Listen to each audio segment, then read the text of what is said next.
June 12, 1942. Truck Lagoon, Central Pacific. The humid storm pushes in from the east, dragging curtains of rain across the turquoise water. In the command bunker overlooking the anchorage, Captain Hiroshi Tanaka, Imperial Japanese Navy, wipes the fog from his binoculars and takes one last look at the strange wooden craft resting on his desk. A captured American landing boat, its bow ramp splintered, its engine seized. He snorts. Kana o Kina, Karapo, no Hako. This big, empty box. The Americans think they can storm an empire with this. The other officers chuckle. One nudges the flat-bottomed hull with a boot and shakes his head. No armor, no speed, no honor. It is a fisherman's toy. Outside, on the lagoon, the steel silhouettes of Japanese destroyers slice across the water like spearheads. Majestic, predatory. Everything the little wooden boat is not. Tanaka taps the captured craft again, dismissing it with the wave of a hand. Useless. If the Americans rely on these, their invasion will drown before reaching the shore. He turns away, unaware that 6,000 miles east, in a cluttered New Orleans workshop, the man who built that empty wooden box is fighting a very different battle. New Orleans, Louisiana. The Bayou factory floor, the air vibrates with the thrum of gray marine diesel engines being tested on open cradles. Sparks spit from welding torches. Sawdust mixes with the smell of oil and river water. In the center of it all stands Andrew Jackson Higgins, wide-shouldered, sharp-tongued, and already shouting before dawn. Move that jig. Watch your damn hands. And somebody get that ramp hinge straight before I lose my mind.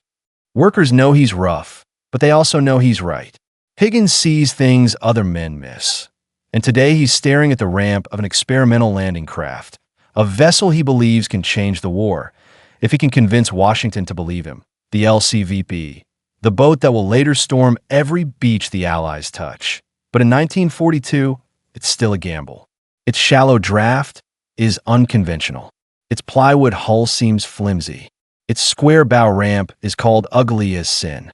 And military traditionalists, American and Japanese alike, scoff at it. Still, Higgins leans over the prototype, hands on hips, eyes burning with certainty. This boat, he mutters almost to himself, will take our boys right onto the sand. No climbing over the side. No drowning under 80 pounds of gear. He slaps the ramp. This thing will win the damn war. The need no one wanted to admit across the Pacific, Allied commanders are confronted with the brutal truth. They need to land infantry on hostile shores, fast under fire and in massive numbers. The Japanese have fortified islands and steel traps. The Germans have raised concrete fortresses along Europe's Atlantic coast. Invasion means death unless the attackers can hit the sand in one overwhelming, coordinated strike. But the United States has no perfect landing craft. The Navy prefers steel hulls. The Marines want something small and fast. Army planners can't agree on requirements, as the military sends this chaotic wish list to Higgins, assuming he'll fail or quit. He does neither. Instead, he builds a landing craft, vehicle, personnel, a boat that carries 36 riflemen or a jeep, schemes inches above shoals, takes bullets without sinking, and drops men directly on a hostile ground through a front-loading ramp, a ramp inspired not by the U.S. Navy, but by Japanese riverine boats Higgins studied in the 1930s. That the irony is exquisite. The boat Japanese commanders now mock is partially their own design.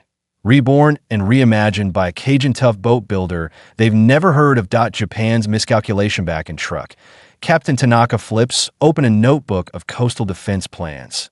Intelligence reports suggest the Americans might attempt island landings, but Japanese strategists believe geography itself will protect them. Reef walls, volcanic rock, razor-sharp coral shelves. None of them imagine a boat that can slide over that shallow depth zone and spit out a platoon of soldiers in seconds. Let the Americans come, Tanaka says confidently. Their vessels will break on the reefs. He gestures again to the captured landing craft. This toy proves it. He does not know that thousands more are already rolling out of Louisiana, each one more refined and more lethal than the last. He does not know that Higgins Industries will soon operate 7 plants, running 24 hours a day, producing craft faster than the Navy can count them. He does not know that Eisenhower himself will later say, Andrew Higgins is the man who won the war for us. But most of all, Tanaka does not know that the next time he sees a Higgins boat, it will not be sitting harmlessly in a bunker.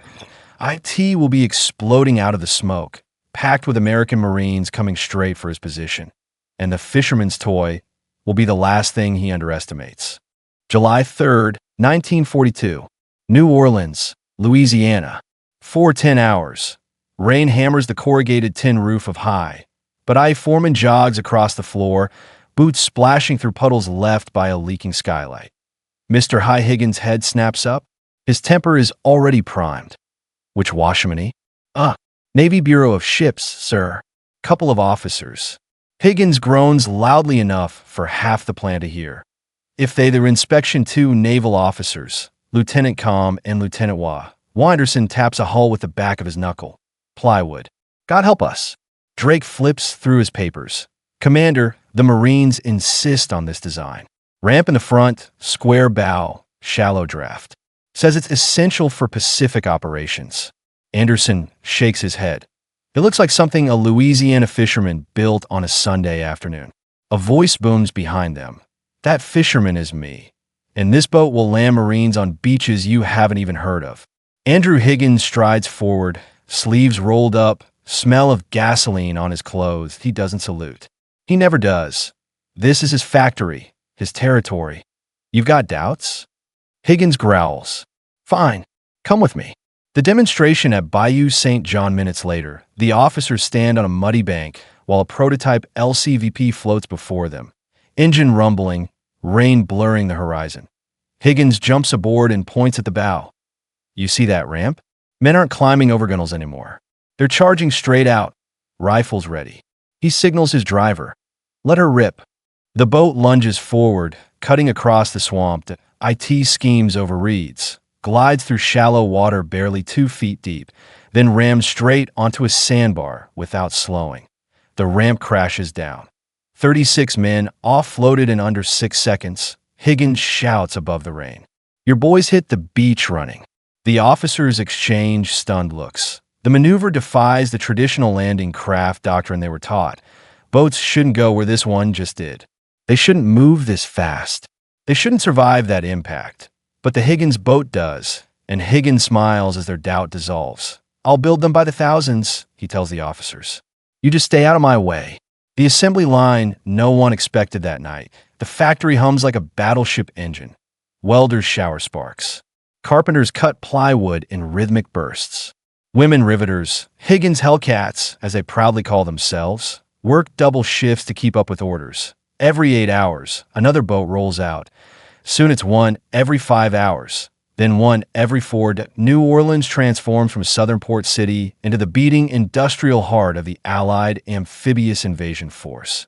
Yet Higgins knows what the officers in truck do not. These boats aren't built to impress anyone. They're built to survive machine gun fire, TO grind over reefs, and coral TO. Vomit men and jeeps onto beaches wrapped in smoke and fire.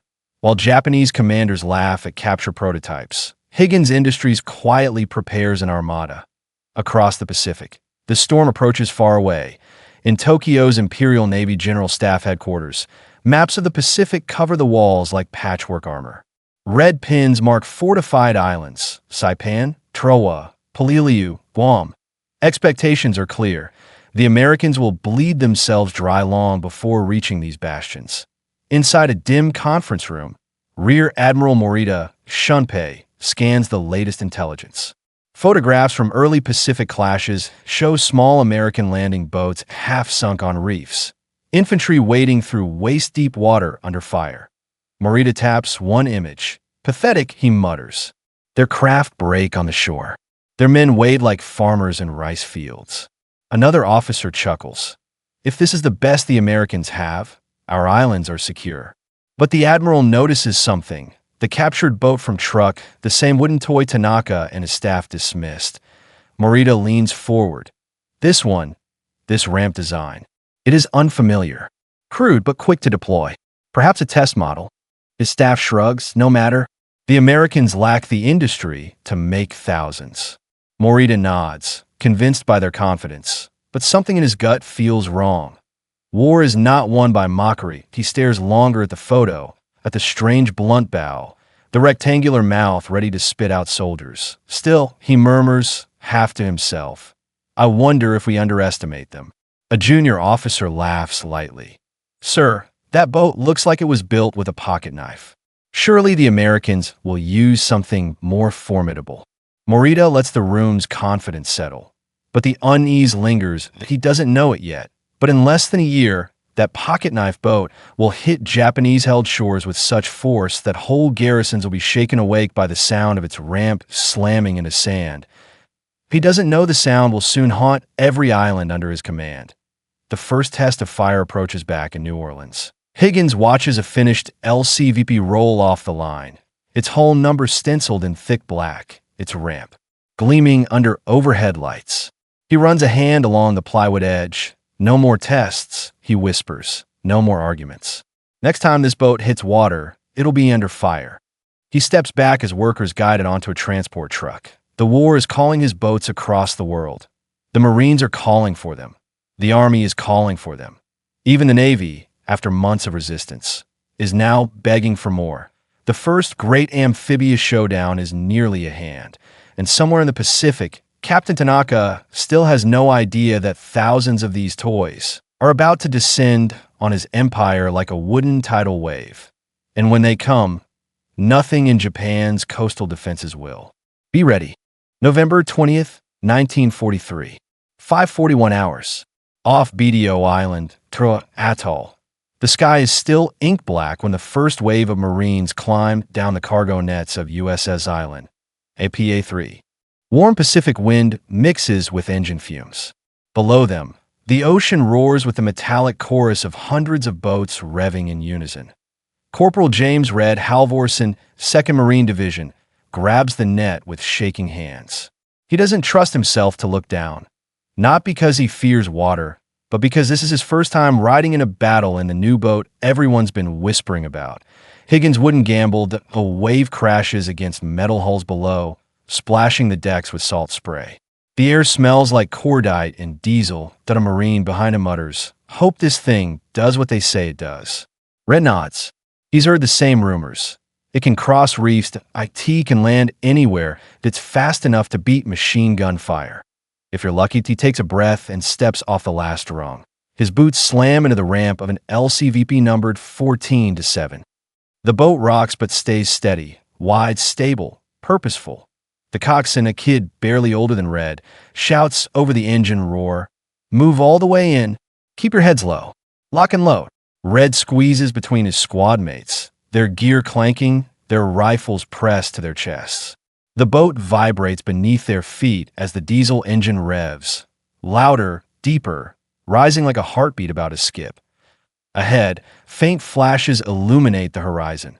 BDO is already on fire in the command bunker. The miscalculation awakens on the island. Captain Tanaka, the same officer who once laughed at a captured Higgins boat and truck, stands inside a reinforced bunker overlooking the lagoon. Gun crews rush around him, bolting ammunition into Type 96 anti-aircraft guns hastily repurposed for shoreline use. A trembling radio operator shouts, "Sir!" Reports of multiple small craft approaching from the east. Count unknown, possibly hundreds. Tanaka steps outside. He expects to see the same old, slow, side-loading American boats that broke on reefs and stranded infantry in waist-deep water months earlier. He squints into the darkness. Shapes begin to emerge, dozens at first, then scores, then what looks like an entire swarm moving in a vast crescent formation, fast, flat-bottomed, surging over the lagoon like wolves racing across ice, boats with square faces, like wooden battering rams, charging right at him. His stomach twists. Those are not the same boats. "We captured," he whispers. And for the first time, Captain Tanaka realizes that Japan has underestimated something crucial. The Americans have solved the landing problem, and they've solved it with overwhelming numbers. The white-knuckle run to the beach back in LCVP 14-7. The coxswain slams the throttle open. The boat leaps forward, skimming across the lagoon with a howl. Red Halvorsen grips the rope handle on the side. The boat bucks violently, slapping across waves like a fist pounding a table. The Marine near the bow vomits. Another mutters a rapid, breathless prayer. "Hold tight," the coxswain yells. Crossing the reef. Ahead, Red sees it. The coral shelf that earlier landing craft couldn't clear. The spot where Marines had to wade hundreds of yards under fire in almost every previous assault. Red braces for impact, braces for the boat to catch, to roll, to break apart, but it doesn't. The Higgins boat glides over the reef as if it's nothing. The shallow draft lifts it cleanly onto the lip, sliding like a sled over wet stone before dropping into deeper water closer to shore. Cheers erupt from the Marines. Red exhales for the first time in 30 seconds. "Holy hell, it works," he whispers. The coxswain grins through sweat. "You're damn right it works." But the celebration dies as the first Japanese machine guns open fire. Tanaka watches in disbelief from his bunker as LCVPs charge through the kill zone. Weaving, zigzagging, throwing up walls of spray that make accurate fire nearly impossible. His sergeant shouts, "Sir, they're not turning back." Of course they're not. These boats aren't fragile. They're not stalling on the reef. They're not bottlenecking into predictable channels. They're coming straight at him. Reload the coastal guns. Bring everything to bear on those landing craft. But it's too late. The boats are too fast, too maneuverable. Too many to the junior officer stares, face pale. "Captain, how did the Americans build so many?" Tanaka has no answer. "Ramp down. Go. Go. Go." Red Halvorsen hears the rattle of Japanese machine guns sweeping across the water. Bullets ping off the hull. Splinters fly. A ricochet snaps past his ear like an angry wasp. The coxswain screams. 30 seconds. Red's heart slams against his ribs. The shoreline rushes up. Barbed wire, pillboxes, smoke curling over sand blackened by explosions. 10 seconds. Red plants his boots, rifle ready. Ramp down. The steel bow ramp slams into the sand with a deafening crack. Light floods in. Gunfire erupts. Marines burst forward into chaos. Red leaps over the ramp, boots hitting the sand, lungs burning. He sprints through smoke, dives behind a shattered log, and fires toward the nearest bunker. Behind him, LCVP 14-7 is already reversing, ready to go back for another load. Higgins didn't build boats to die on the beach. He built them to keep coming, again and again and again. The moment Japan realizes its error in the bunker, Tanaka can only watch as wave after wave of Higgins boats slam into the shoreline, unloading Marines, ammunition, flamethrowers, tanks, engineers, an unstoppable tide. The landing is brutal, bloody, costly, but one thing is unmistakably clear. The Higgins boat has rewritten how the Americans deliver war to the shore. Tanaka grips the edge of his map table so tightly his knuckles turn white. How? How did we not see this coming? No one answers.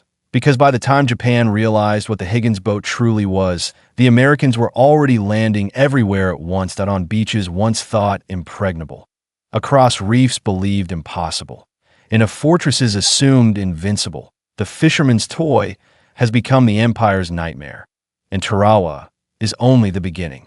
June 15th, 1944. Off the coast of Saipan, Mariana Islands. Pre-dawn. The sea is unnervingly calm, not peaceful, waiting. Under a bruised purple sky, the silhouettes of 5 U.S. attack transports sit at anchor, their decks vibrating as entire battalions descend cargo nets into the churning water below. Outboard engines cough to life. Bow ramps rattle. Diesel fumes mix with the metallic sting of anticipation. Lieutenant Michael Rourke, 27th Infantry Division, steps off the net and drops into an LCVP with a grunt. The boat rocks, steadying under his weight. He glances around, that he's ridden these things before. At Macon, at Eniwetok, but never in numbers like this. The horizon is speckled with hundreds of Higgins boats that have swarmed at a wooden tide. The coxswain shouts over the engine, "Keep it tight. Ramp stays closed until we hit the sand." Rourke nods. He remembers the stories from Tarawa. The carnage, the reef, the blood and the surf. But he also remembers something else. Without these boats, no one would have survived long enough to take the island. The LCVPs around him begin forming up into assault waves, 30 abreast, their engines growling in synchronized aggression. How a battleship salvo lights the eastern horizon. Saipan erupts in flame. Rourke mutters a single sentence, half prayer, half promise. Let's see if Higgins built us something that can get through hell twice. Tokyo, a late, bitter realization 7 time zones away. In the Imperial Navy General Staff Building, Admiral Morita Shunpei stands over a new set of reconnaissance photos. This time, he doesn't scoff. Stacks of American landing craft cover Pacific beaches from New Guinea to the Marshalls. Rows of LCVPs drawn up like teeth on the edge of the ocean. Others are seen racing toward shore in columns so tight they resemble a mechanized river. Morita runs a hand over his weary face. "We misjudged this Andrew Higgins." He finally says that a staff officer clears his throat. "Sir, with respect, he is merely a civilian boat builder." Morita snaps, "No, he is a manufacturer of invasion." He holds up a photo of Saipan's coastline, taken moments before the bombardment. Black specks on the water stretch farther than the camera lens can capture. "Every one of those dots is a boat built to bring the war directly to us," Morita says quietly. "And every one delivers a full platoon." His voice lowers further. "This is an industrial hammer, and it is falling faster than we can prepare." No one in the room breathes, because now at last they understand the Americans aren't landing on one beach. They're landing on all of them. The assault begins back off Saipan. The signal flare arcs skyward, a blinding white streak. Every engine roars. Every coxswain pushes throttles forward in one synchronized motion. The first wave of Higgins boats lunges ahead. Water sprays across the sides, turning the air icy and sharp. The boats slam into swells, rise, crash, and rise again. Rourke grips the rope handle and steadies himself. "This is it," he mutters. "Hole, boys. Hole." Machine gun fire from the shore begins probing the water, stitching the sea with thin lines of death. But the LCVPs don't break formation. 1 wave becomes 2.2, become 3. Dozens become hundreds. The ocean itself seems to be moving toward Saipan. Inside the island's defense is deep, inside a cavern bunker carved into the volcanic hillside. Japanese Major Watanabe Kiyoshi listens to frantic radio transmissions. American boats approaching, multiple groups, uncountable, faster than before. Another voice breaks in. They're not stopping at the reef. They're coming over it. Watanabe's jaw tightens. He knew Tarawa had been a disaster for the defenders, but reports had blamed tides, weather, confusion. Now, hearing it with his own ears, he realizes the truth. Tarawa wasn't luck. Tarawa wasn't a fluke. The IT was a formula, and the Americans were repeating it flawlessly. The lookout bursts into the bunker, sweat pouring down his face. "Major, the horizon is filled with wooden craft." Watanabe pushes past him and climbs to the observation slit, but he stops cold. The sea is crawling with Higgins boats, so many that the gaps between them are barely visible. "Impossible," he whispers. "They cannot build this many, but they can." And they did. Ramp down. The return of the tide. Rourke's LCVP slams onto the sand with a bone-jarring thud. The coxswain bellows, "Ramp down." The steel plate crashes open, light. Smoke. Bullets, a wall of sound. Rourke charges into the chaos, boots sinking into volcanic ash, rifle snapping to his shoulder. His platoon fans out, finding cover among shell craters and shattered palm roots. Behind him, his LCVP reverses instantly, already backing through the surf to pick up more troops. And behind that, another Higgins boat lands. And another. And another. Within minutes, Saipan's shoreline is a blur of ramp slams and battle cries. The island's defenders can hardly track which direction the fire is coming from. The Higgins boats haven't just delivered men, that they've delivered momentum. The kind of momentum an empire can't stop. Tokyo. The admission hours later, after the first American foothold had been secured on Saipan, a grim telegram reaches Tokyo headquarters. It's short, it's devastating. Enemy landing craft, too numerous to repel. Rampfront design ideal for rapid deployment. We were unprepared. Admiral Morita folds the message slowly. "One boat," he says, shaking his head. Just one boat turns the tide of the entire Pacific. Another officer whispers, "Then the Americans will use them in every invasion until war's end." Morita answers without looking up, "They already are." The wooden tide rolls on, from Saipan to Guam, from Guam to Leyte, from Leyte to Luzon. Everywhere it lands, the same sound echoes across enemy beaches. Ramp down, charge, repeat. And Japan's commanders, once amused by the strange little craft, now understand the truth. The Higgins boat is not a joke. That IT is not ATOY. That IT is a weapon of industrial inevitability. And it is coming for every island they hold. October 20th, 1944, 7:05 hours. Leyte Gulf, Philippines. Rain lashes sideways across the decks of the transports. Thunder rolls over the mountains inland. But it's not weather, it's artillery. The shoreline of Leyte is already burning, black smoke drifting like funeral veils across the beach. On the troop deck of USS Ormsby, APA 49, Sergeant Daniel Ruiz, 24th Infantry Division, checks the strap of his M1 rifle for the 10th time. He tells himself it's nerves, but he knows better. This isn't his first landing. That IT won't be his last. That a bosun's whistle shrieks. Down the nets. Move. Ruiz steps onto the rope cargo net and begins climbing downward. His boots slip from the rain. His hands burn. The ocean heaves far below, and LCVP waits beneath him. Engine roaring, exhaust churning white smoke across the surface. As he drops into the boat, he recognizes the smell instantly. Salt water, diesel, plywood soaked with sweat and fear. The coxswain, a square-jawed Kansan with Hartley painted on his helmet, shouts, "Welcome aboard the Higgins Express. Stay low unless you want to go home in a coffin." The Marines laugh nervously. Ruiz doesn't. That he's seen what Japanese coastal guns do to slow, overloaded craft. But this boat isn't slowed. IT isn't overloaded. It's built to take hell and deliver it back. Hartley slams the throttle open. The boat lunges forward.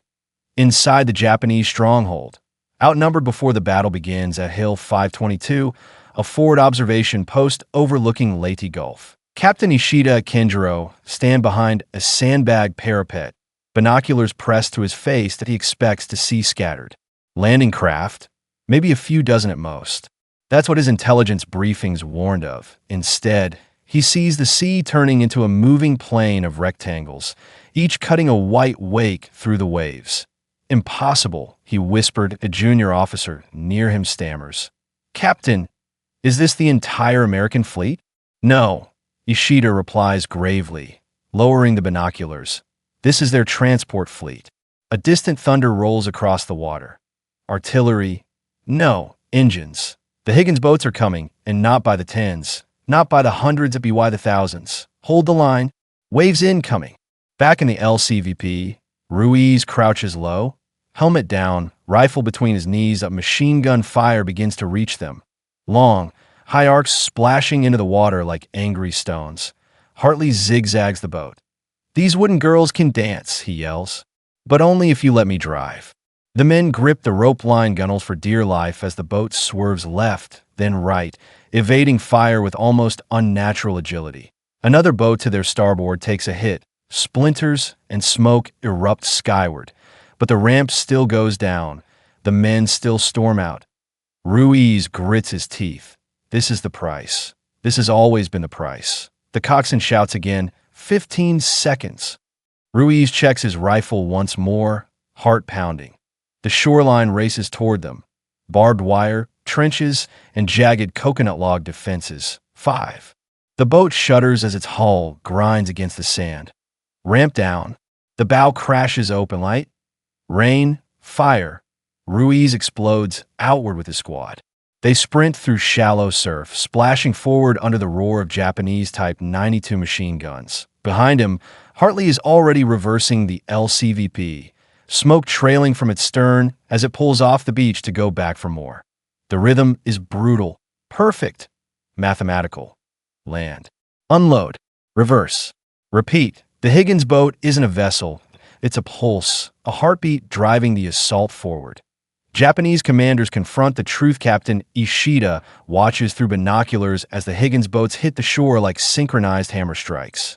Every few seconds, a new wave lands. Every few seconds, another ramp slams open that he turns to his staff. "Mark this moment," he says quietly. "This is the day the American landings become unstoppable." His lieutenant gulps. "Sir, why so many?" Ishida answers without emotion. "Because their factories are not just building ships, they are building invasion." He points to the endless line of boats still coming from the transports. "This is not a landing. This is an industry arriving at our shores." His words hang in the humid air. The Leyte break through by late afternoon. Filipino guerrillas join the American push inland. Ruiz sees them emerging from the jungle, ragged, armed with old rifles, but full of fire and purpose. One man clasps Ruiz's shoulder and says in accented English, "You came back. We knew you would." Ruiz nods, breathless. "We're here to stay." Behind them, the drone of engines rises again. Another wave of Higgins boats is coming ashore, bringing ammunition, Sherman tanks, medics, radio teams, bulldozers, engineers. The Japanese defenders watch in horror. Every time they knock Americans down, the LCVPs bring up 20 more. Every time they destroy a supply dump, another arrives on the next wave. The Higgins boat is an equation Japan cannot solve, that a logistical weapon disguised as a craft, a factory output delivered to the front line, that a wooden blade carving a path toward Tokyo. And then came Luzon, January 9th, 1945. Lingayen Gulf. Dawn breaks, and the sea is filled with Higgins boats so densely that the water beneath them is barely visible. An entire wooden ocean moving toward the Philippines' largest island.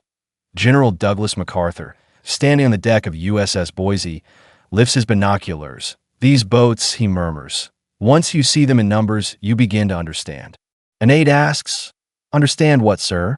"That industry defeated distance. That plywood defeated empire." MacArthur lowers the binoculars, eyes narrow. "That Andrew Higgins has done more to win this war than any general alive. Japan cannot stop the tide in Tokyo."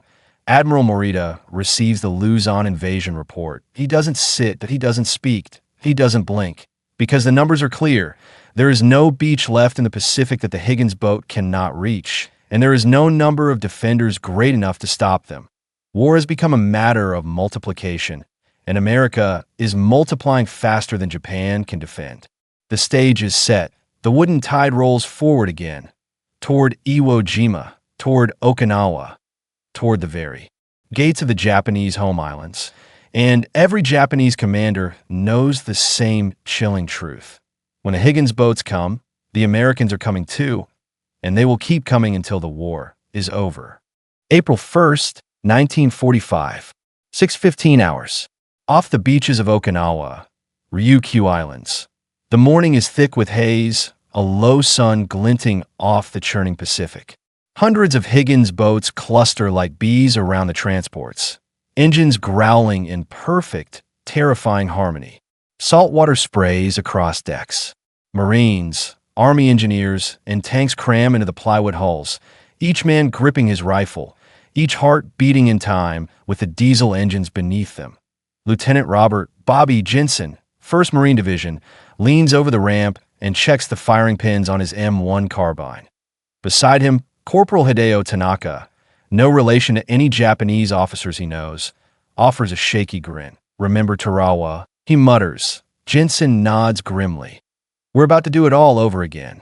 Hartley, now a legend among the coxswains, barks above the roar. "Full throttle. Kipi, inkomi." The Higgins boats surge forward, slicing through waves like knives, their ramps locked until the exact moment they hit the sand. The first craft lands. Ramp crashes down. Marines explode forward. Tanks rumble ashore. Engineers leap with flamethrowers and mortars. Bullets ricochet off hulls. Smoke curls from burning bunkers. The Japanese defenders on the cliffs and ridges below can only fire into the tide, helpless against an assault that cannot be stopped. The industrial weapon unleashed on the USS Bayfield. Rear Admiral Harry W. Hill observes the operation with quiet satisfaction. These boats, he murmurs to his aide, are a force of nature. The aide nods, scribbling notes feverishly. The LCVPs, they've never failed an amphibious assault yet, sir. Hill looks toward the horizon, where more Higgins boats churn toward the beaches. Failures, he says slowly, are for those who refuse to build them in quantity. Indeed, it is quantity and the relentless industrial efficiency behind Andrew Higgins that has made the LCVP the backbone of every Pacific landing from the Marshalls to Okinawa. No beach is too shallow, no reef too sharp, no tide too treacherous. The wooden boats continue to deliver men, machines, and supplies, their ramps crashing open again and again. And somewhere inside the Japanese command bunkers, officers know it. They can calculate it. They can fear it, but they cannot stop it. The human perspective. Marines under fire. Jensen's LCVP glides over a hidden reef, barely missing coral that shredded previous craft in the war. Water splashes against the gunnels, soaking the men. The ramp hits sand with a bone-jarring impact. Marines spill out, boots sinking in mud and ash. Machine guns rattle from Japanese pillboxes. Mortar shells whistle overhead. Smoke and fire blur the morning. Yet Jensen notices something in the chaos. The boats keep coming. Even as one is hit, another takes its place. Even as one beach seems pinned under fire, the next wave lands unscathed. Every time we lose one, there's another waiting. Jensen mutters under his breath, adrenaline burning. That a fellow Marine nods grimly. That's Higgins for you. They'll never stop us. The LCVP has transformed the act of landing into a sustained, unrelenting operation. This is no longer just a boat. It is momentum made manifest, a wooden extension of American industrial might. Japanese commanders dismayed again inside a cliffside command post overlooking the southern beaches. Lieutenant General Isamu Cho stares at the rising tide of boats. His plans, meticulous for months, have been shredded by plywood, engines, and ingenuity. Each wave, each one, he says quietly. They just keep coming. A staff officer counters nervously. Sir, surely they will tire. Cho slams a fist on a map table. They will never tire. These are not men alone. They're the output of factories. They're numbers, speed, and precision in motion. This is not a landing. It is an industry striking. The officer swallows hard. Yes, sir. And outside, the ramps crash down again and again, Marines spilling onto the sand like water through a breached dam. The legacy of a single man thousands of miles away, Andrew Higgins oversees the constant rotation of boats from his factories. Each hull leaving the docks is a piece of a vast puzzle he never imagined in the 1930s. When he studied shallow draft boats on Louisiana bayous, he doesn't fire a shot. He doesn't storm a bunker, he simply builds. And that building, day after day, month after month, shapes the course of the war. From Normandy to Okinawa, his LCVPs are the silent vanguard. They don't fight on their own. Yet without them, no soldier, no tank, no Marine, no engineer could survive long enough to reach the shore.